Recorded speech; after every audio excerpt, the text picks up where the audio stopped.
abandi banakirira. Hallelujah. Hallelujah.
Mama wanzwe n'abandi kubera yanze kuruka yanze no gusambana ureme Imana ikuzaniye abo muzafata amen kubera ubutse bugiye kuza abagize irungu umukozi w'Imana amen abana mapego ne bagiye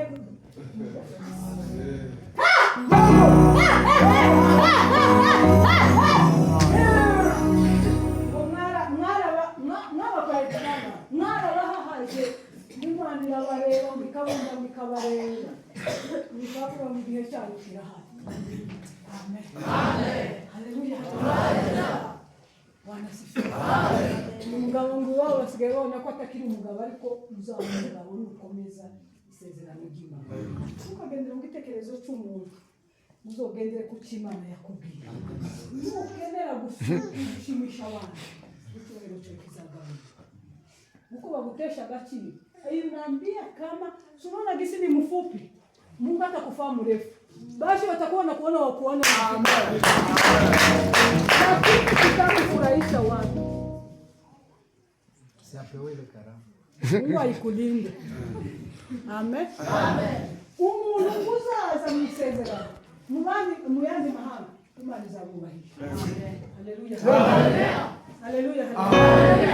Nangiza twasomye hano muri Matayo. Amen. Haleluya. Amen. Bwana musenga tumukamira inkinga. Kuko bakunda gusenga bahagaze mu masinagogi kugira ngo abantu babarebe. Siko bimeze. Uko niko mumeze umuka yambwiye ngo iri jambo ribasomera niko bameze. Bari mukuzinduka kare mu rusengero. Ngo ariko Imana itabishimiye. Bakaza bagahagarikira Imana itabishimiye. Ngo bakaririmba ngo Imana itabishimiye. Ngo timukamere nk'ijyajya kuko bakunda gusenga bahagaze mu masinagogi kugira ngo abantu babarebe. Ariko weweho nusenge. Winjire mu nzu yawe. Usenge. Datuzi vyiherere. Azakugorora. Yago. Genda winjire mu nzu yawe usenge. Imana iraje itabara igihugu. Ni umuntu wari waragize Imana izarima.